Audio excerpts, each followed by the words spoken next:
This episode of the Stockbury Dark is brought to you by Shop Shogun. Shop Shogun is your one-stop shop for the latest and greatest in punk, hardcore, and heavy metal merchandise. Officially licensed web stores from bands such as 100 Demons, Integrity, Disembodied, Madball, Agnostic Front, and many more. The Stockbury Dark, along with Shop Shogun, are offering a special code to discount your next order when you use it on their website. Use the promo code SDPODCAST to save 10% from your next order from Shop Shogun. Again, the code is SDPODCAST. Their website is shopshogun.com. Also, check out their page, Shop Shogun, on Facebook and at Shop Shogun Merch on Instagram.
Hello and welcome to the Stockbury Dark.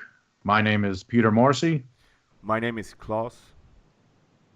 And today we have Dwid from Integrity in studio with us, well, over the phone, recording with us from Belgium. What's up, Dwid? How you doing? I'm doing great. How you guys doing?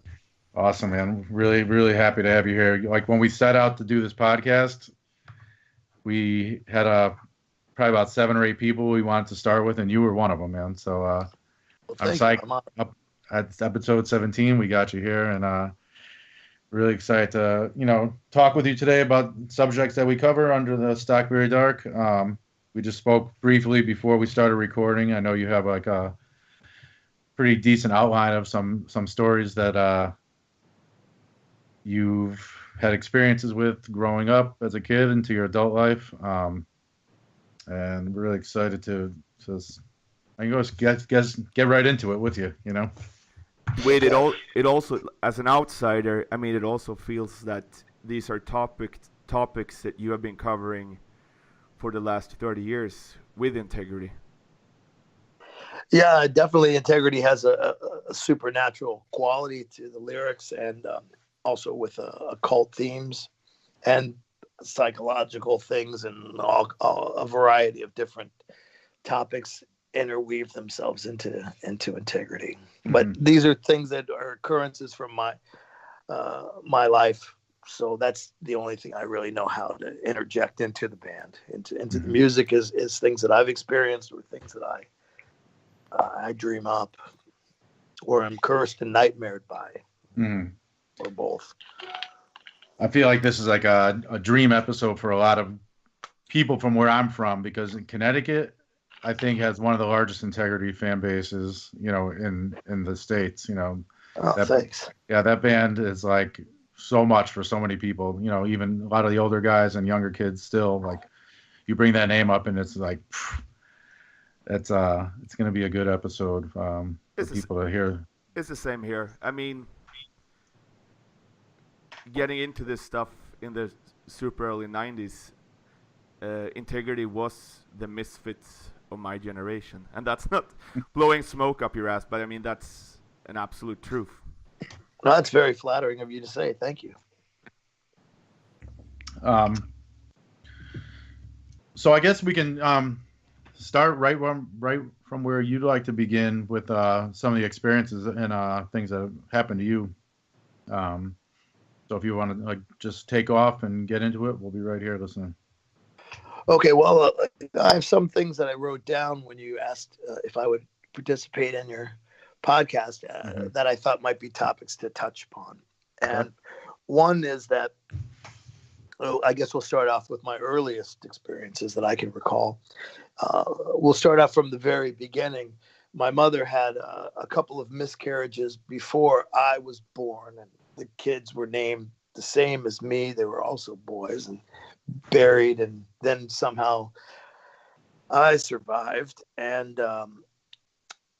when I was a little kid, I remember playing around the house, and I would always see out of the corner of my eye these like fuzzy dark shadows that would fly by or dash behind something and always hiding, and what I felt were watching me or observing me. And it could be supernatural, it could be mental illness, it could be, I don't know what it is, but it seemed to go on for a really long time in my life. And I would say maybe the last 10 years I haven't really noticed them, but it could be that I've grown numb or callous to seeing them, or it could be that I grew out of it, or I don't really know how it worked or what it meant. But I've heard in other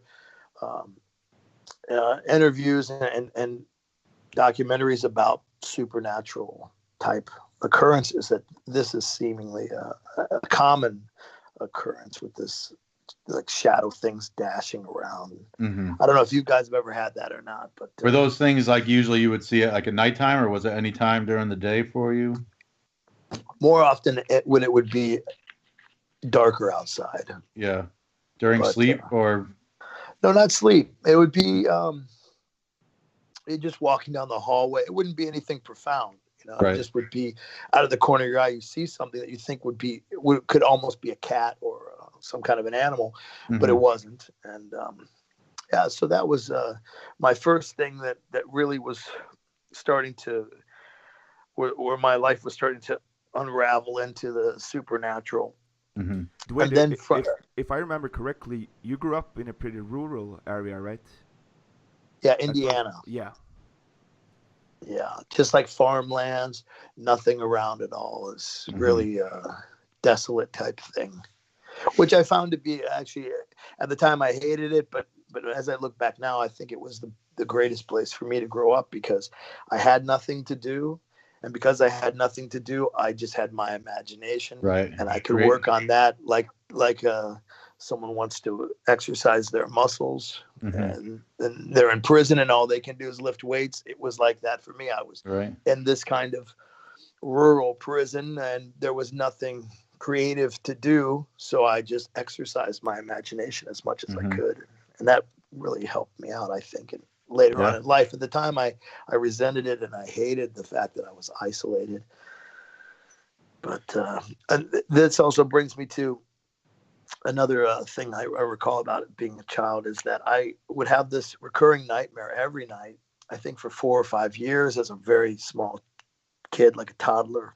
And it was, I was, from my perspective, my point of view, I was huddled behind I was in a cemetery and I was huddled behind a tombstone.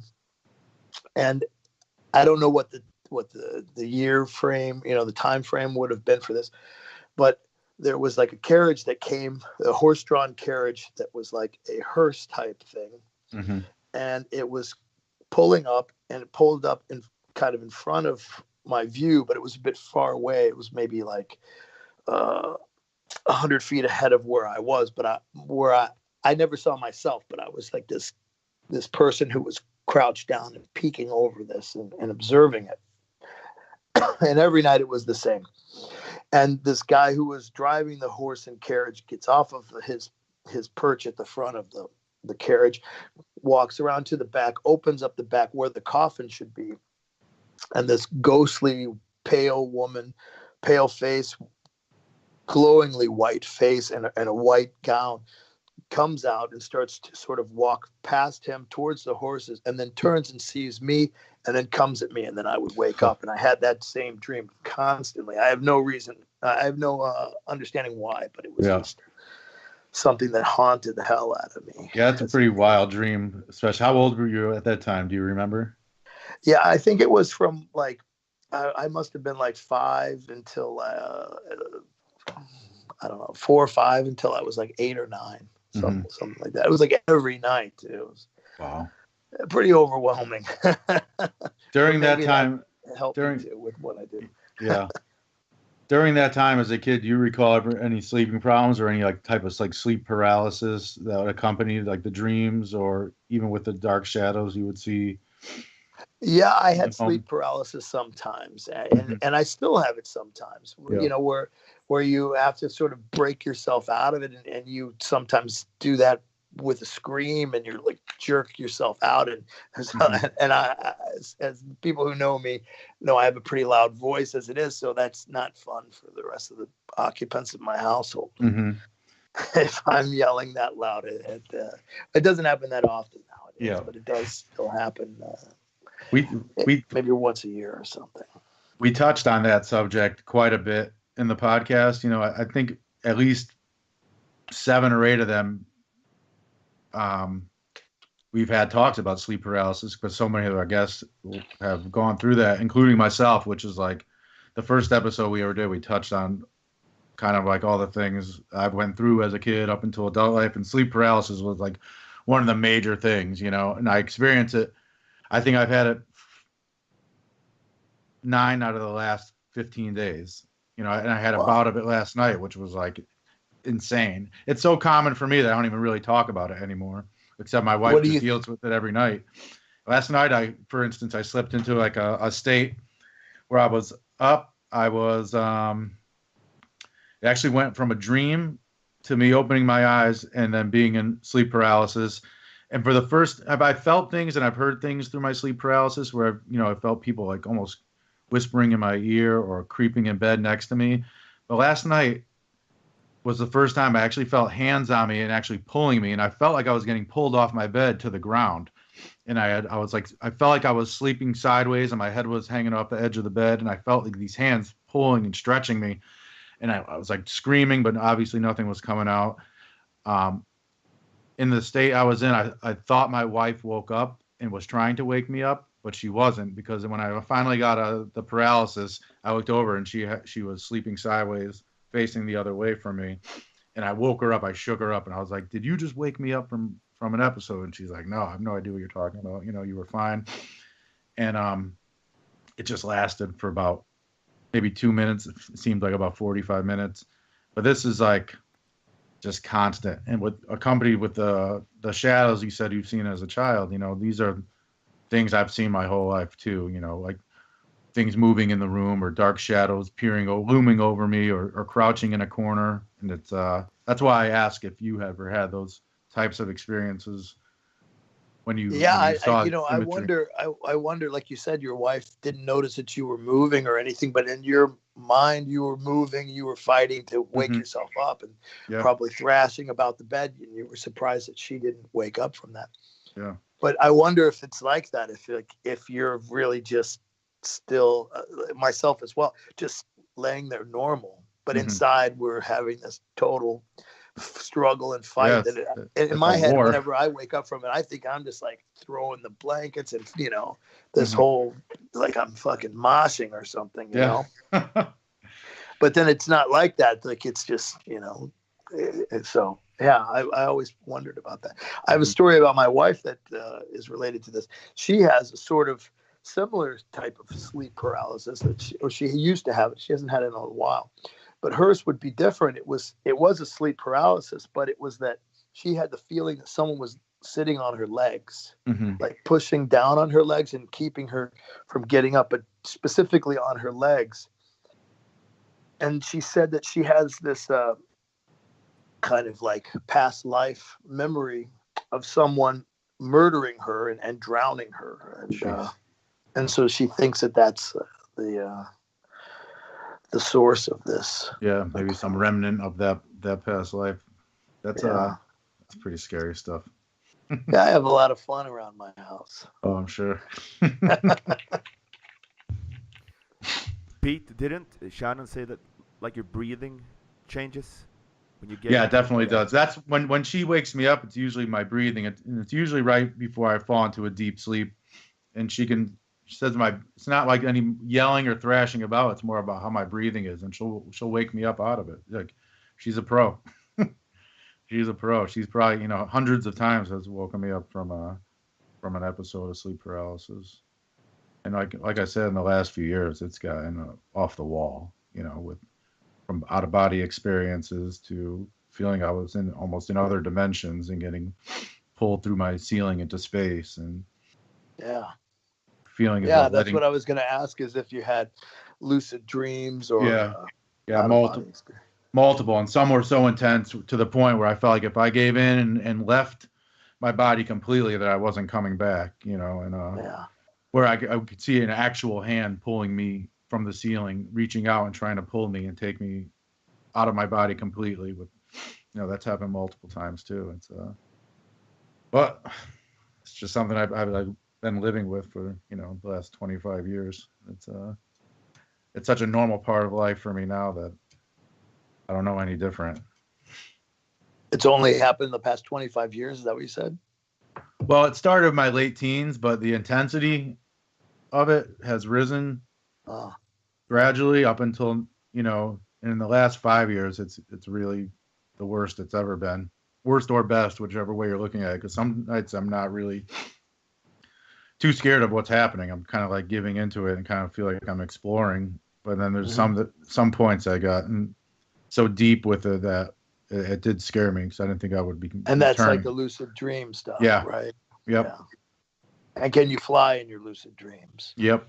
Yeah, I can fly in mine too. Yep. But I've never got beyond the barriers of my actual, like the physical walls of my house. Once I was, and the rest I was like almost in the room, just like trying to escape it, and I could never get through it. And I don't know if that was like just a block of me being afraid to leave and not coming back to my body, because those thoughts are, when that's happening, those thoughts are in my head. Like, whenever I've done it, I can go places, but I never have the feeling that I'm going to just keep going up, which I think you said earlier. I never have this hand that's pulling me up or anything like that. I can just go places, and in my head at the time, and somewhere in my subconscious as well, I have this feeling that that's pretty natural. And I've had situations when I'm awake where I've sort of and again, this is probably more mental illness than anything, but I've had situations when I'm awake where I feel like that's a logical ability that I have, that I should be able to do it now, and I'm confused why I can't. I mean, I realize that it's not logical, but somehow deep inside, I have this conflicting. Oh, I understand that completely. Set of tools that tells me, no, it is. Yeah, I mean, and even if it doesn't come off as logical, it's absolutely, it's a rational thought. Yeah. All right. So, I guess next order, you were touching briefly on an incident in your family growing up that we were speaking about. Yeah, I can tell you that one. This one, I guess, would be categorized as something like intuition, I suppose. There was, when I was a child, I had a rather abusive stepfather. And I think, let me try to think of what age I was. I was like, let's just say 6 years old, 6 or 7, but I can't recall exactly the age. I was 6 or 7 years old. I was small. And my stepfather was beating up my mother. And I thought, well, I'm going to protect my mother, as little kids would think. And I went into the kitchen and I got a knife, and I went to kill the guy. And obviously it's not going to work out very well for a skinny little kid against a grown man. And but I thought it would work somehow in my head. And and this was in the 70s. So in the 70s, for your listeners who are not familiar with, who are younger and not familiar with the old times, we used to have landline phones that were mounted on the wall. They didn't have cell phones. And I was walking past this archaic phone, and had the curly cable and everything connected to the handset. And as I'm walking by it, just at that moment, the phone rang, and I answered the phone, and it was my grandmother. And she said she felt like something wasn't right, and she wanted to know if everything was okay. And then I told her the story that I just told you. And she was like, whoa, whoa, whoa, whoa, whoa. Put the knife away. Go get your sisters. Lock yourself in your room. And we're getting in the car. We'll be there very quickly. So just do what I say. And obviously that probably saved my life, because I probably wouldn't have fared very well against this guy. This was your mother's mother? It was, yeah. Yeah. Were they very close? Sometimes they were and sometimes they weren't. But my grandmother and I were very close. Mm-hmm. And I think that could have been it. And she was Cherokee, part Cherokee Indian. Mm-hmm. She's from Tennessee, up in the mountains and Appalachian Mountains, and she grew up in like a cabin.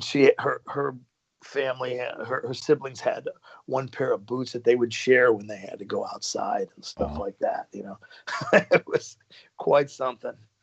But she was a really special person to me growing up. Mm-hmm. Did you have like a deeper mental connection with her?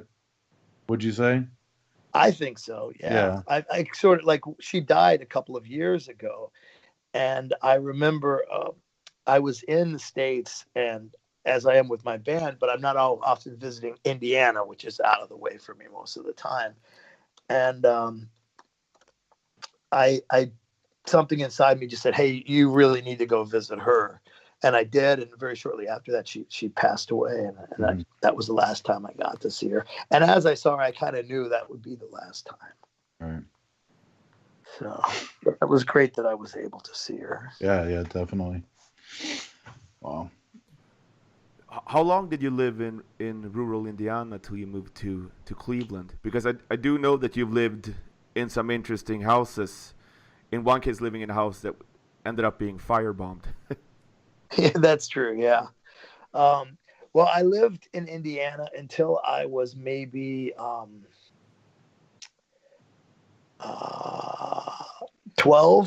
or 12. And then I moved to Kentucky. And then I lived there for until I was about 16. And when I was in Kentucky, and I was like about 13 years old at the time, this is like 84. That's when I found out about punk and all that kind of thing through skateboarding. And I lived in Louisville, Kentucky, which isn't so rural as the parts of Indiana that I lived in. And it had like a punk scene and, things like that. Mm-hmm. So that's how I got into this kind of music.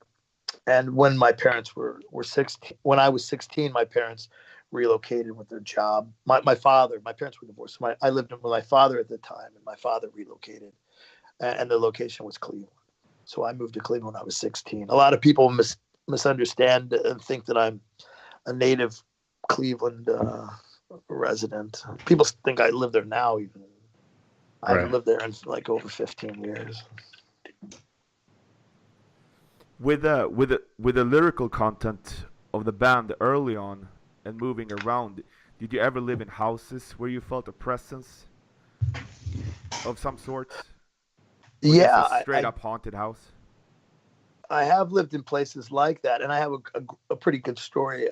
That it isn't when I was growing up, though. This actually was when I was in my early 20s. Well, I guess we could argue that I was growing up then too, based on the way I behaved. But my first wife and I had a baby daughter named Sydney, and it was around Christmas time, and we went to her parents to stay for the weekend for the Christmas celebration and everything. And the baby was in a little crib, and my now ex-wife and the baby were there before me. They had arrived before me, and I was out with still something with my band, or I don't know. And I arrived later in the evening, and when I went to sleep, I went up to the room that they were in. It was the guest bedroom, and I went to sleep. I checked on the baby in the crib, and I went to sleep. And a couple of hours later, maybe 3:00 in the morning, I'm awoke from something wakes me up. I don't know what it was, just a feeling, or I don't know, a noise. Something woke me up, and I wake up, and I look, and I see an older woman looking into the baby's crib, and kind of just observing the baby, and you know what old people do when they see a baby. And I didn't really think anything of it, and so I went back to sleep. So when morning came, and it was breakfast time, so we're sitting around the breakfast table, and I said, "Oh, when is the older lady gonna wake up? Is she gonna have breakfast too?" And they said, "What older lady?" And I said, "Yeah, the older lady who's staying here. I guess it's somebody's, your aunt, whatever." Mm-hmm. Wow. And so her father, who was a good friend of mine, his name was Bill Cavelli. He passed away, unfortunately, a few years ago. We called him Snake Dick. And that was his nickname from when he was a kid. And he really, obviously, he enjoyed being called that. Rather than the opposite of a snake dick. But he was a great guy and a fun guy to be around. But he said, "Well, what does this lady look like?" And I said, "Well, she looks like that." I described her. And his face turned just pale white. And I said, "Are you all right? I mean, what's the problem here?" And he's like, "There is no one else here, man." And I'm like, "Yeah, you're full of shit. Don't fucking prank," because he was also a prankster and a joker. I said, "If you're pulling my leg, this is some bullshit." And he said, "Hold on a minute." And he goes out of the room and he comes back with a photograph in a little frame. He says, "Is this the lady that you saw?" I said, "Yeah, that's the lady. Where is she, dude?" And he goes, with tears in his eyes, he says, "That's my mother. And she died several years ago in that room." And I said, "Come on, man." And he's like, "No, it's dead serious." And I was like, "Holy fuck." So I don't know how to make any of that, but that did happen to me. That's wild. Yeah. That is wild. It gives me goosebumps to tell this story. Yeah, I mean, I got him right now. It's Did they If ever? you Did they ever saw his see her? face No. and you saw the tears in his eyes, Mm-hmm. well, that was the downside of this experience for me, was he really loved his mother a lot, and the poor guy spent, I don't know how many countless nights waiting in that room for her to reappear. She never did. That was the one and only time. Yeah. Yeah. And to me, I mean, I don't know if it was to me, but it was just that I observed that I'm not so sure how I believe in the possibilities of it anyways, but that's something that did happen to me. Yeah. And it was definitely bizarre, and it definitely affected his situation, because he spent a lot of nights hoping that she would come visit him, and he stayed in that room with the hope of that. Wow. Yeah, I could just imagine what that's like, hearing that his mother made an appearance and he wasn't able to be a part of it. Yeah. Wow. It's quite a interesting one. Mm. So let's see, what else do I have on my list? Okay, and I have a more lighthearted one. Well, depending on how you want to interpret heart in this. A friend of mine, and this Stephanie Marlowe, she used to also be a A&R rep at a record company that my band was signed to in the 90s, and she knows I'm into weird stuff like what we're all talking about now, and we started talking about mass murderers and serial killers one day, and she said, my parents grew up on a farm that was right next to the Gein farm, and their parents used to know the Geins. I said, "Wow, that's pretty crazy." And again, we go back a little bit into my past. As we know, I grew up in Indiana, so I know about kind of farm culture. Mm-hmm. What that means is when you're in, and I also explained this to her the same way. I said, when you live in that type of environment, it's sort of like the ant and the grasshopper type thing. If you're a pig farmer and your neighbor's growing corn, and the other guy's he's a chicken farmer, when winter comes around, you trade stuff, and you help each other out. You exchange, because you're not going to eat beans all year round, and he's not going to eat pork all year round, and so on. She said, yeah, that's everyone knows that. Why are you telling me this? I said, well, what do you think your grandparents were trading with the Gein family for food? And she was like, "Oh shit, I got to tell my folks that." Yeah, who knows what was coming out of that bar? Yeah, hopefully it wasn't meat. Hopefully it was Jeez. some vegetarian stuff. I just read yesterday about what's his name again? The serial killer. Ed Gein? No, Ed no, Gein. the serial killer in Baltimore, who I think he had like a hamburger joint. He was like 400 pounds. Oh, I forget his name, but I recall reading about him. Yeah, Big bald guy, right? Yes, with tattoos. He looks almost Yeah. like an enormous bouncer. He claimed that he served at least 3 human bodies to customers throughout the years. Wow. That's nuts. Yeah, the barbecue. Joseph Ray Metheny. Is that him? I'm using Google. I'm cheating. That's not. Yeah. I don't have a good of a Yeah, memory. I don't recall his name, but that's probably it. I saw a It picture. says he's and an read- admitted serial killer who chopped up his victims and sold them as barbecue from his that's him. roadside stand in Baltimore. That's him. I hope that Dom likes to eat roadside barbecue. Because he lives in Baltimore. Yeah. Yeah, that's him. Oh, apparently he's still alive. He's 62. No, found dead. I'm reading now too. Joseph Roy Metheny, 62, found dead on Saturday in a Maryland prison cell. So he's gone. Mm-hmm. This Saturday he died. Did he die recently? No, I'm checking when this article is from. Oh. I know that Dom does like barbecue, so I'm going to cross my fingers that he. No, How is Dom? last year, 7th of August, 2017. Dwid, are you still playing with Dom? I am. Yes. Yeah. I haven't talked to him in a long time. So what's up, Dom? If you're going to be listening to this, just been a long time, man. Oh, I love Dom. I'm just kidding, but I would like for him to cannibalize some barbecue just so I could bust his chops about it. Right. All right. So moving on, Dwid, I got some question for you. You know, years ago, I always read about the Process Church. Is that something you're still involved with, or were you ever involved with? I was never really involved with the church itself. I was interested in what it was, what it stood for, and how it wormed its way into society, in particular in American society.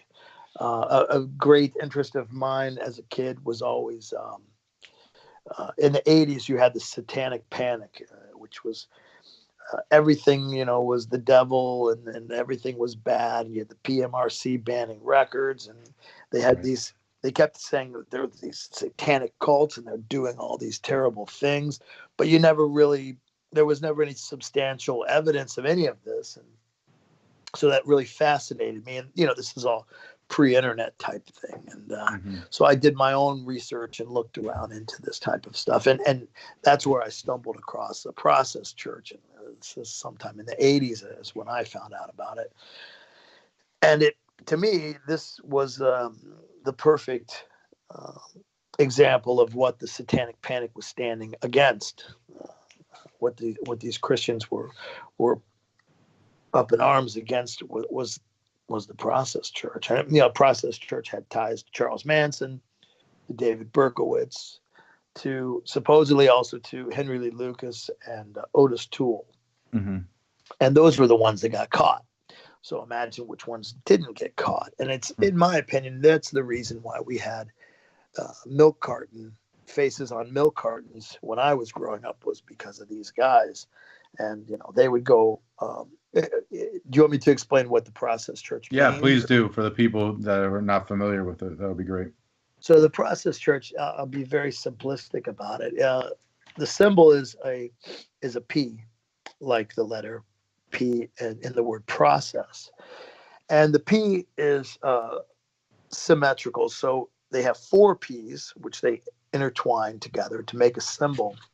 And the idea of this symbol and the idea of the Process Church is that they have 4 archetypes that represent the traits and characteristics of human nature.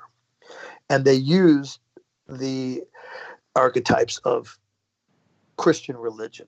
So you have Satan, you have Lucifer, you have Jesus, and you have Jehovah. And each one of those 4 archetypes represent specific qualities that you would most likely associate with each one of those 4 characters.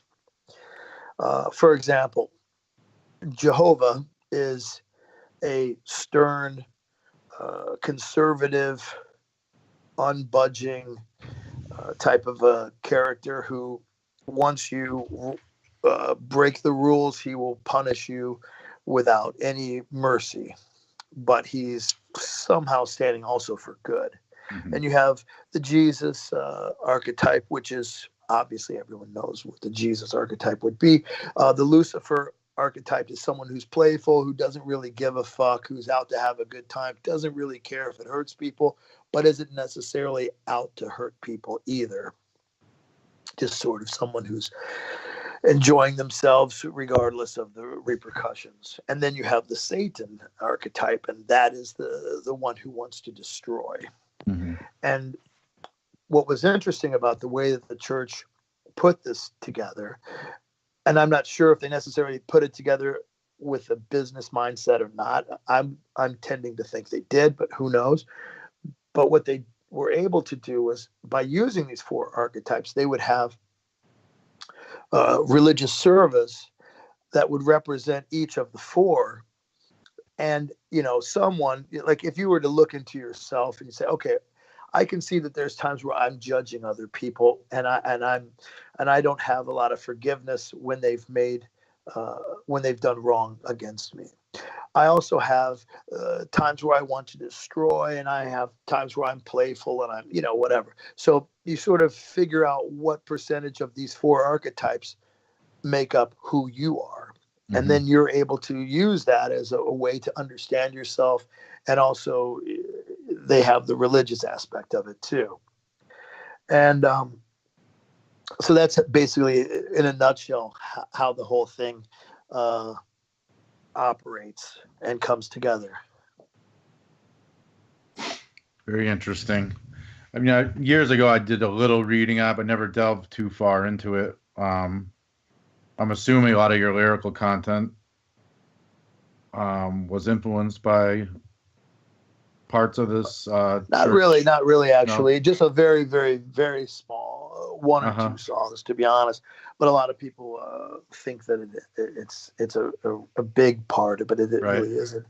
What interested me was the fact that they were able to do this. And, I could take a couple steps back, too, with this. The founders of the Process Church were originally Scientologists. Oh, really? They became either disenfranchised with Scientology, or they just wanted to do their own thing. Mm-hmm. to do their own thing. In England, right? If I remember correctly. Yeah, that's right, in London. So it goes even further back. So Scientology, I don't know if you guys have discussed Scientology on your show or... No, we never touched on it yet. Never. Okay. So this is the kind of stuff that I waste all of my waking hours on, this type of history. Great. And so Scientology was founded by a guy named L. Ron Hubbard. And L. Ron Hubbard was was a science fiction writer. And back in the 50s, they would have this sort of Comic-Con type thing for sci-fi writers. Now there's a guy named Jack Parsons. And Jack Parsons is the guy who helped invent rocket fuel. And he was a really big fan of sci-fi books. And he went to one of these Comic-Con. It wasn't Comic-Con, but it's like Comic-Con.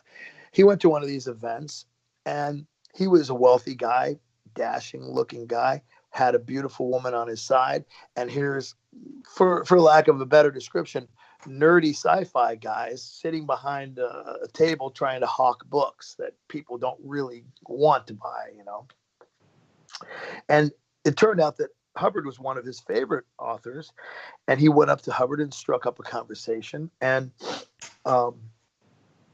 invited him back to his mansion, and he could hang out and talk about crazy stuff. And Hubbard jumped at the chance and actually stayed there for quite a long time, overstayed his welcome, and even stole money and his boat and his girl at some point. But the reason that Parsons is interesting is that Parsons was the guy who was in charge of the OTO out on the West Coast in California. And the OTO was Aleister Crowley's religious output at the time. Mm-hmm. And he was the direct representative of Crowley. So when Hubbard stayed at Jack Parsons' house, Jack Parsons taught him everything he knew about, or as much as he could, about the OTO and about Crowley's teachings. And Hubbard took that knowledge and he fused that with some of his sci-fi stuff. And that's where you get Scientology. So all of this is traceable back to Crowley in the end. Mm-hmm. Wow. I didn't know there was that connection to Aleister Crowley Neither did I. L. Ron Hubbard. Yeah. Wow. Well, there was never a direct connection, but there was along the lines, an in between. You know, a degree of separation. Just one handshake away. So that's basically the history of the Process Church. What interested me about the Process Church, besides that lineage, is quite interesting. Is some of the story goes that the people who were interested in the satanic side of the process were often recruited from people who were bikers, Hells Angels types, ex-cons, people like that. And the idea was supposed to be that they would get guys like that who already had these types of qualities in them, and they wanted to show this wholesome apple of America being rotten from the inside. And the best way to do that was to inflict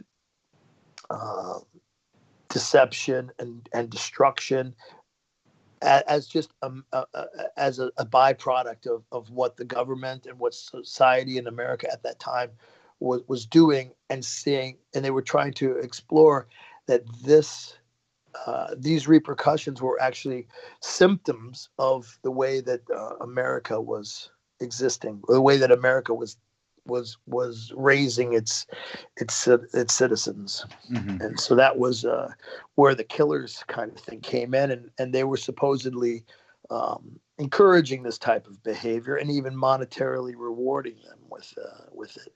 It goes into a lot of stuff, and I'm not going to go all day on this topic, Mm-hmm. but it goes a lot deeper than all that. This is just touching the tip of the iceberg, I guess. Right. How widespread do you think they were at some point? Well, it was in Europe, and it was in Mexico. It was obviously in the UK, and it was in the States. It was also in Canada.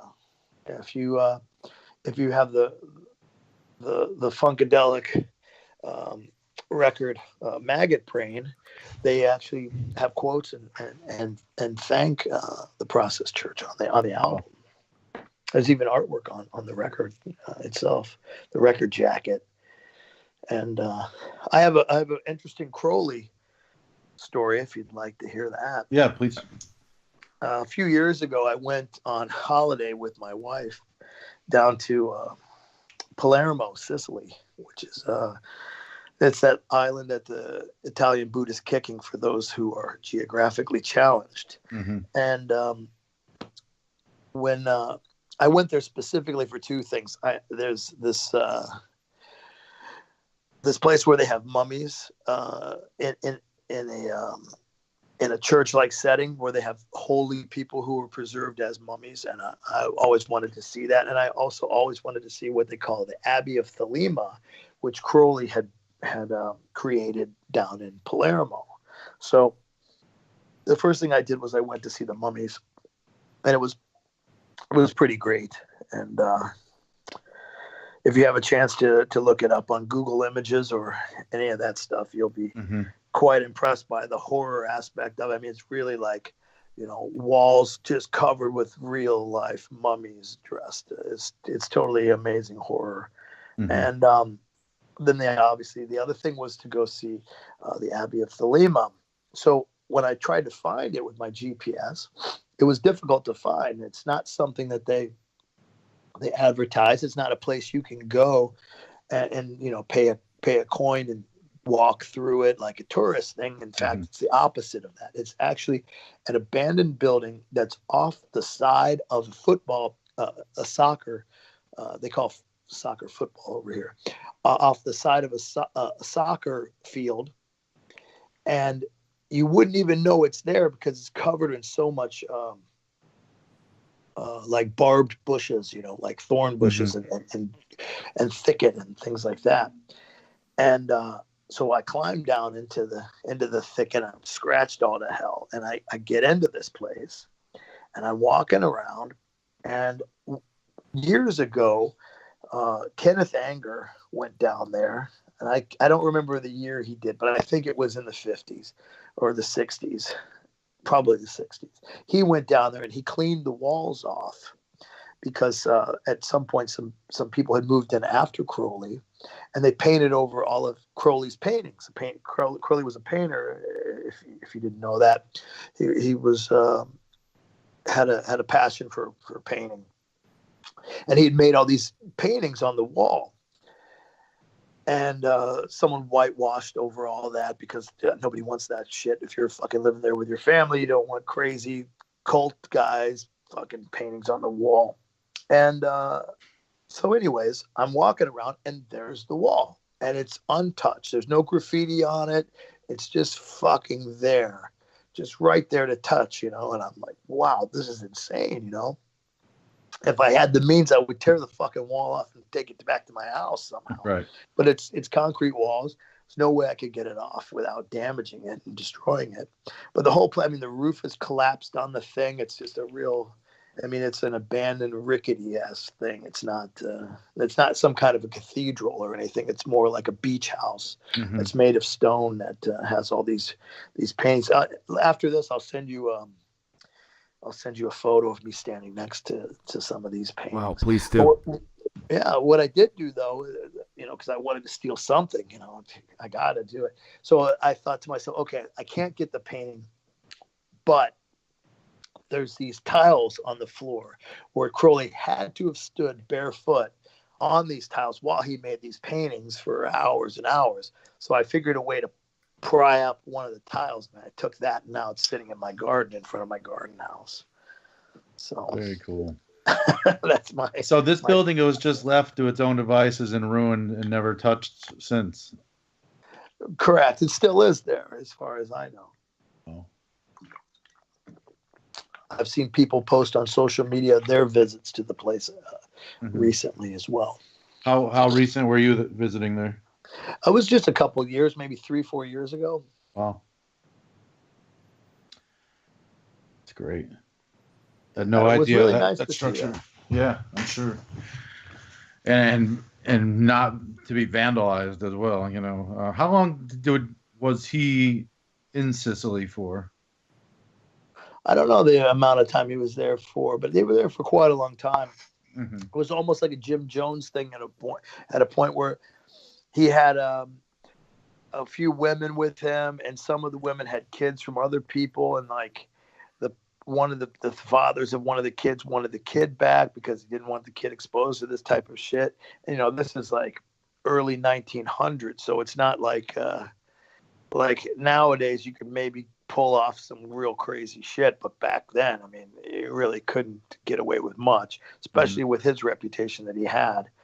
So I think at some point they got chased out of there. And I think that also lends itself to why the people don't do anything with that place or vandalize it, because they're afraid.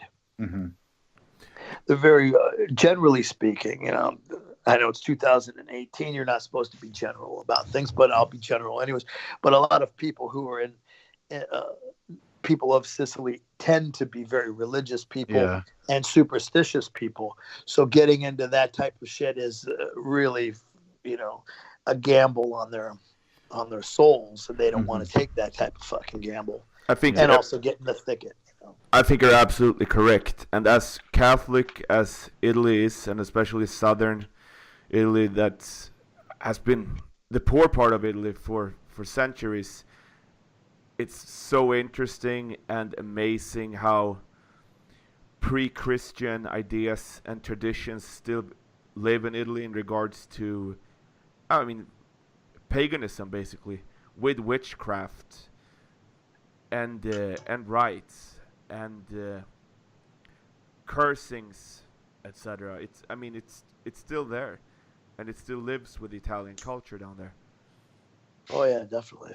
It's a magical place to visit too. I mean, I drove around on the island for a long time and drove across the island to go see the volcano and everything. And at one point we came across this like abandoned village that had just everybody just up and just left everything. And everything is still there as it was 100 years ago, just fucking there. Even like plates are on the table and everything. They just Really? left. Yeah, it's like almost in the context of like when you hear of ghost towns in the American West, it's like that, but in Sicily in that type of setting, And Was that town abandoned because of the volcano? No, it wasn't near the volcano. Actually, it was on the way to the volcano, but it wasn't near there. No, it was just in the middle of nowhere. It just kind of died out. What I heard was that there was some kind of an earthquake and it scared the people and they all immediately left and they never went back because they felt it was a cursed land or something like that. Very interesting. Yeah. It's a lot of fun to be able to explore this type of stuff. So spiritually, where do you stand with any of the teachings of things that you follow through Crowley or even Process Church? Is that something that you live by, any of those teachings? I know you spoke briefly in an email. You were going to touch on some properties of magic. Yeah, it's a very difficult thing to verbalize what I believe in spiritually because it doesn't necessarily coincide with anything that is a tangible reference point. Right. If anything, I have somewhat of my own cauldron, my own melting pot of all the different things that I've come across in my life in books as well as in experience. And I sort of say, okay, these seem to work for me. And so I use these to my advantage. Some of them even fall under the category of quantum physics, I guess, rather than religion. Although I think that sometimes the two collide very often. And I can't really give you a black and white answer about that spirituality because I don't have any answers, any concrete answers for myself because I'm still trying to learn things. I'm always trying. That's been a thorn in my side since as long as I can remember, trying to figure out why we exist and what the purpose of all of this is. And it's frightening and fascinating at the same time for me. And that probably more than anything else, as you asked before about my lyrical inspiration, that search itself is my number one lyrical inspiration. But just because I'm interested in Crowley or the Process Church or any of these things, that doesn't mean that I'm subscribed to any of them. Right. But there are little pieces of everything that I think. I understand that fully, where you can take bits and pieces of things and kind of hodgepodge them together, like you said, and what works for you is what works best. Yeah, I mean, it's a difficult situation anyways with religion because you have, for example, a couple of weeks ago, I spent a couple of weeks in Rome, which I love to go to Rome. And it's one of my favorite places. And I love the decadence of the Vatican and I love the fact that it's the inversion of everything that it stands for. It's probably the most evil place in the world, and some people find that hard to understand, but that's my interpretation of it, obviously. And there's a lot of monuments to Constantine, and if those of your audience who may or may not be familiar with Constantine was the emperor of Rome who decided that he had enough of the bickering and disputes of his citizens over whose religion is correct. And so he decided that he was going to pick which religion it would be. And his mom was partial to Christianity, so he went with that one. And then when it came down to deciding which books that the people would be allowed to use as religious books, they had the Council of Nicaea, and they went through the books and said, okay, these books are good, these books are not good. Get rid of those. Now, these books are pretty good, but they're not perfect books. This here, what they're saying here, for example, in the Genesis, the way that the original book is talking about God, and we're going to be pretty literal here. My citizens see me as God, as they should, and I don't want them to have any reason to question God. So I want this to change. And so they altered the Genesis story, which for those of your listeners who may not be familiar with that, that's Adam and Eve in the Garden of Eden, the serpent, and God himself. So that was altered to appease the emperor's agenda and to hopefully, in his opinion, thwart potential mutiny from his citizens. Right. But to believe in a book that's been edited by a guy for his own agenda, and of course all the blood that's on the book, that makes it a little bit difficult to tough on the palate. Yep. Whenever someone brings up the Vatican, now when it's been like this for years and years since I heard about it, I always think about just one thing, and that's the fact that they basically what you're talking about now, Dwid. They have enormous libraries with books that have been confiscated. I don't know what for the last 1,000 years. I mean, since medieval times. That are locked from the outside. Well, what you're saying right there, that was the key point. Was the Dark Ages, and why was it called the Dark Ages? Because of them. That is why it's the Dark Ages. Yeah. Because the popes of that era, they were on horseback like generals with swords, and if you dared to question faith, they would slice you down just as anyone else in their army would. And they would take what they wanted, your women, your gold, whatever you had, they would conquer. They were conquerors. It wasn't like the way that Sunday school talks about it, where it's something friendly. And there were even people before they were in full swing of power who dared to go around and teach the words of Christ to peasants and not ask for money, and they were giving it away. And this is like Edison versus Tesla type stuff. They were outraged by that, and they hunted these guys down and slaughtered them because they cannot just give away this valuable lesson. People must pay for that. And well, I get a little bit carried away, but at the same time, I want you to understand, I'm not saying this from the point of view where I say, oh, what a terrible thing it is. But what I do think is funny, and Klas, you might find this to be particularly interesting because you live in Sweden. Yeah. You'll know that a lot of people who are interested in black metal, there's a common thing that a lot of them say is that, I hate hearing about Christianity. because they're evil. I don't like this, but I'm evil myself, and I'm wearing corpse paint and all this stuff. So which is it? Do you like evil or you dislike evil? I'm confused by that, because if you hate the most evil organization on the planet, then you're not evil, really. If anything, you're kind of the heroic guy, or maybe they see themselves that way. I'm not sure, but it always was something that I couldn't really wrap my head around.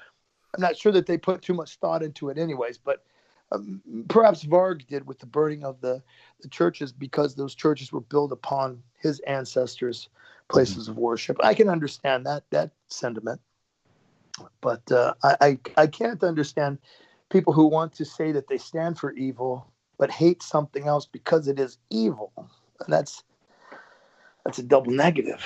Yeah, it is. right. I guess it's a formal way of pointing out hypocrisy, basically. But I would like to go back to something that you said a little while back that I loved here on the podcast, and that's that they picked Christianity, because what I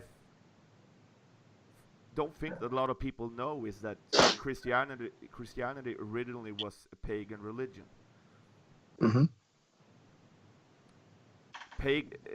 Pagan actually means those on the outside, and if you want to look at like the core of Christianity, that would be the Coptic Christians in Egypt.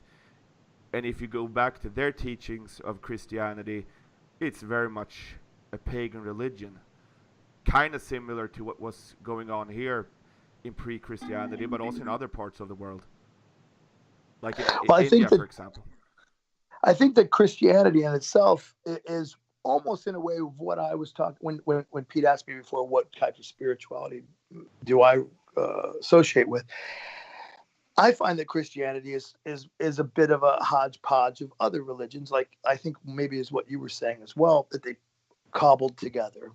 And I think that there's a theory that, God, I don't know how this is turning into a Bible lesson, but there's a theory that that Jesus, as a child, his original father, Joseph, passed away, and that his mother had to remarry the next eligible bachelor in the family line, who also was named Joseph. And this Joseph was supposed to be a traitor, not a person who's betrayed someone, but a trader with a D, who would go around trading goods, this kind of Dutch East India type thing. Yeah.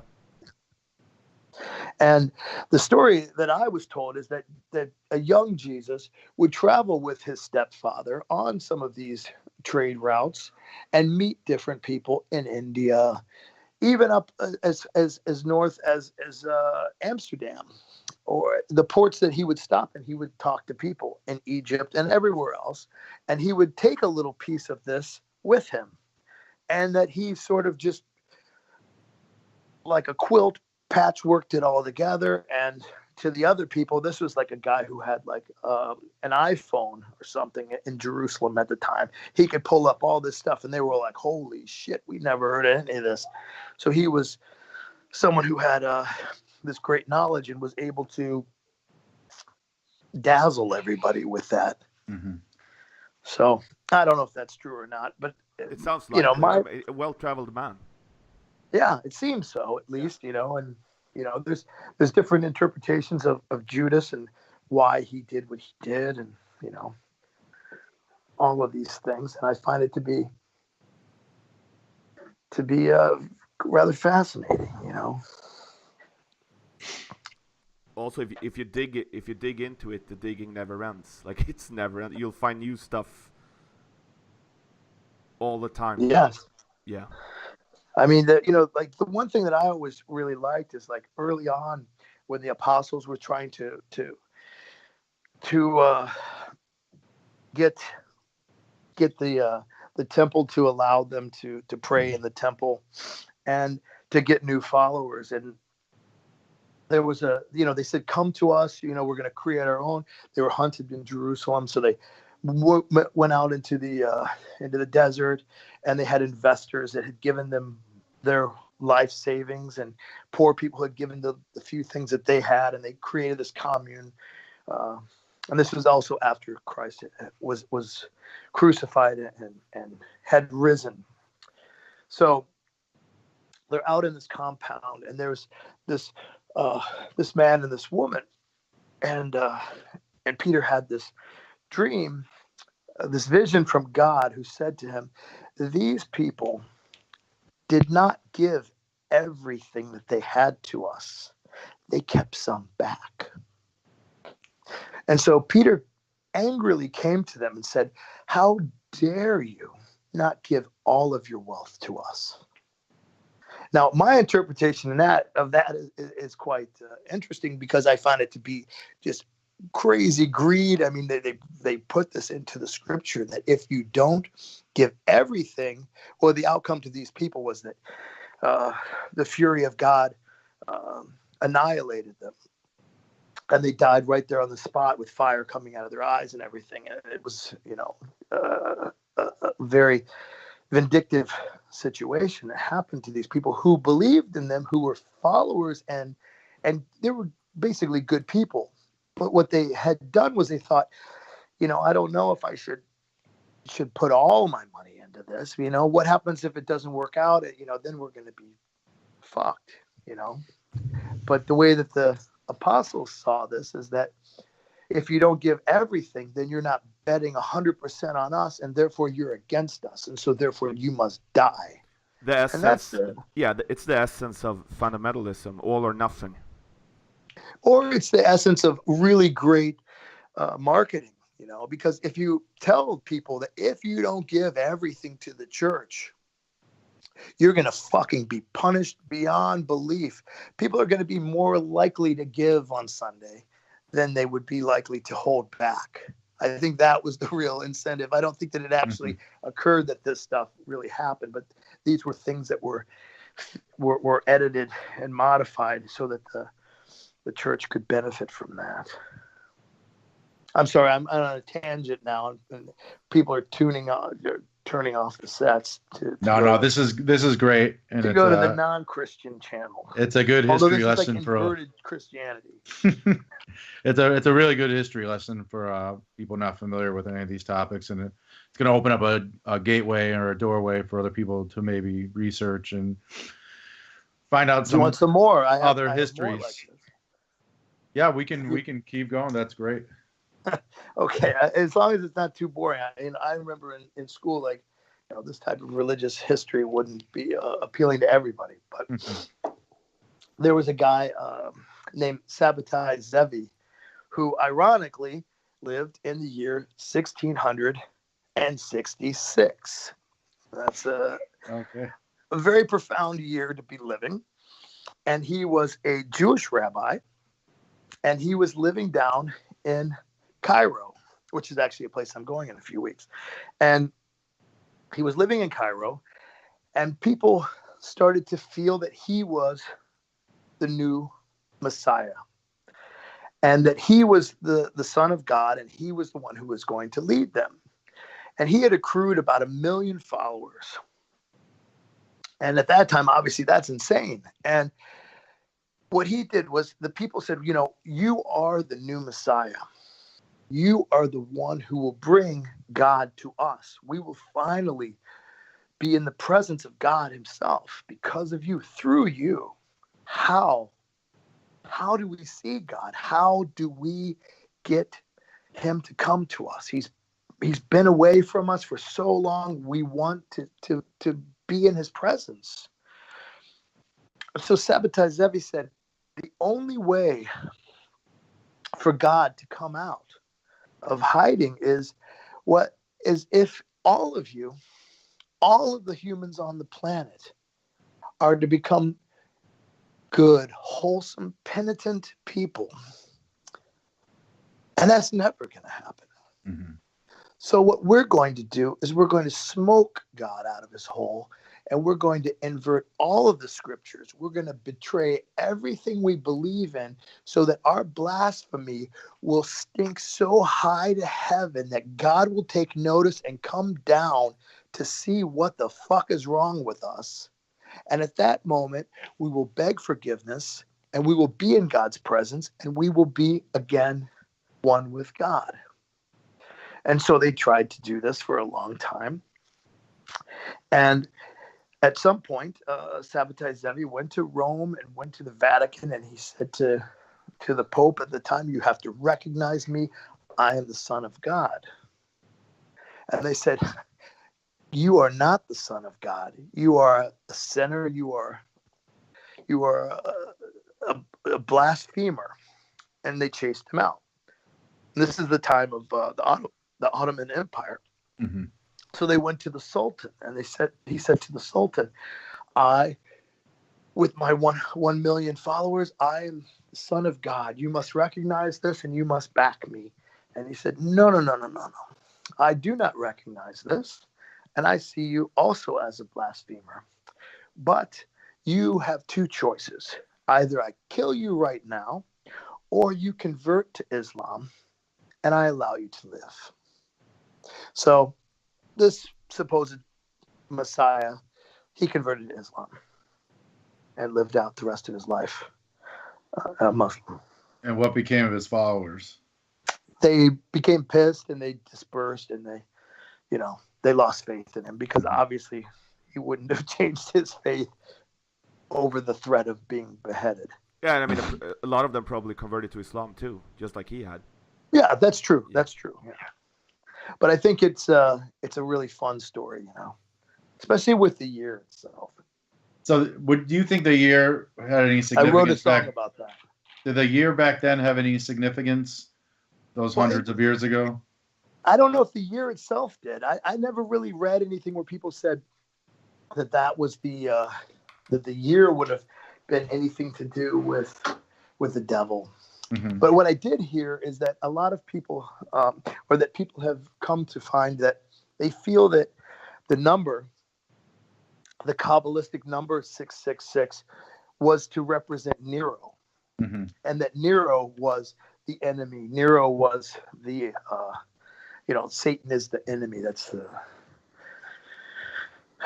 the opposition. So the one who stood against them was Nero, and that was the number that they used to represent Nero, and saying that Nero was to us the devil.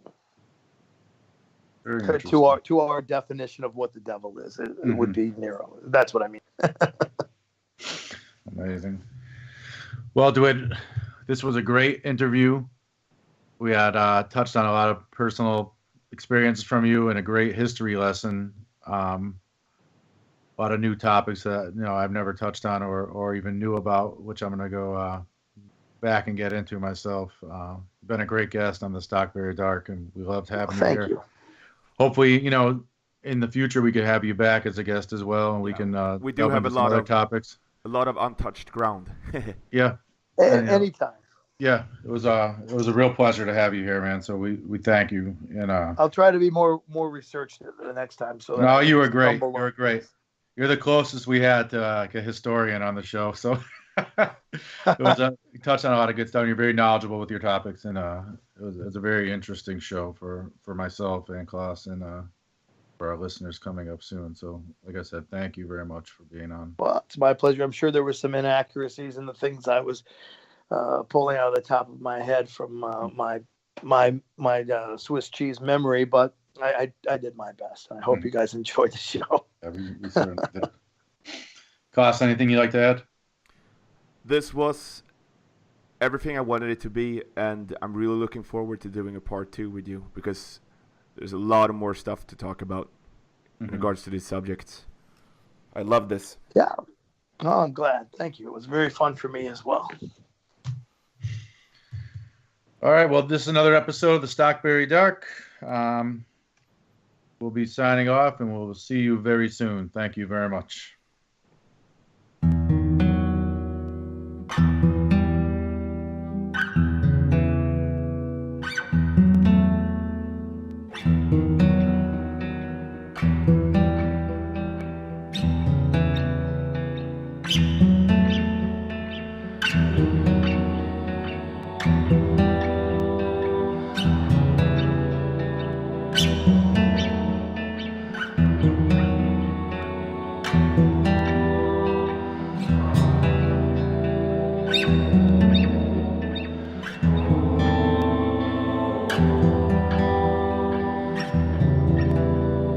you.